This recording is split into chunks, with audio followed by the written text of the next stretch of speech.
المسيرة التي دعت إلى التنسيقية الوطنية لإسقاط خطة التقاعد، للتأكيد على أنه الكلمة الآن للشارع بعد مساهمة الأحزاب مشكلة الحكومة بإغلبيتها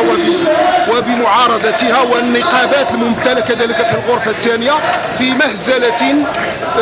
تاريخية أدت على المستوى القانوني إلى خلق كل المواثيق الدولية التي تضمن للشغيلة حقها في التقاعد، بالإضافة إلى المس بالحق في الشغل بالنسبة للأجيال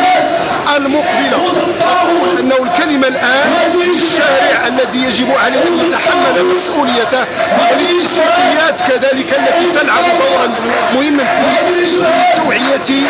وفي تحضير المناضلين من المنتمين للشارع من أجل الرد على كل مبادرة التي تمس بالحقوق.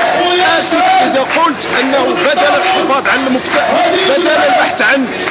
حقوق جديدة لم نعد نتمكن من الاحتفاظ حتى على المكتسبات السابقة. إنها ضربة للشغيلة التعليمية وضربة كذلك لكافة المغاربة. أكيد أن مسيرة اليوم هدفها ليس فقط إسقاط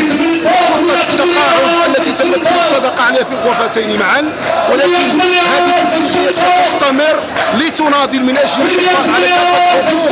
المغاربة وفي كافة